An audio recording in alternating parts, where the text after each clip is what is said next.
maki-update naman po tayo sa nangyayaring botohan sa Liliw, Laguna. May aberya na bang nararanasan? Hinggil dyan ay may report si Kevin Pamatmat. Kevin! Patuloy nga ang pagdagsangay ng mga botante sa bayan ng Liliw, partikular dito sa Barangay Kalumpang kung saan dito ang presinto ng 5 barangay sa lola ng bayang ito.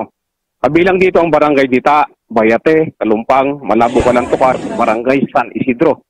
May ibang mga senior citizen nga ang aking nakausap, aniya, nila hindi umano natutupad na dapat i-priority ang hanin nila, subalit naayos din naman ito.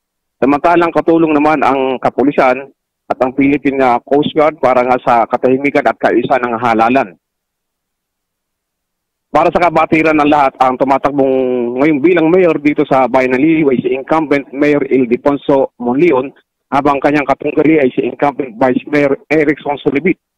At sa ganap na ikasyam naman ngayong umaga ay nakatagtang magtungo sa Barangay San Lucas 1 Elementary School, San Pablo City upang doon bumoto ang dating congresswoman at mamayag na si Sol Aragones, at sa LSP San Pablo naman ay boboto si Attorney Karen Agapay.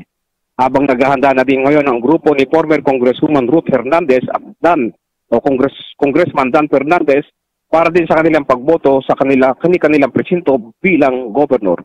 Mula Laguna, Kevin Pamatmat para sa Bantay Boto 2025.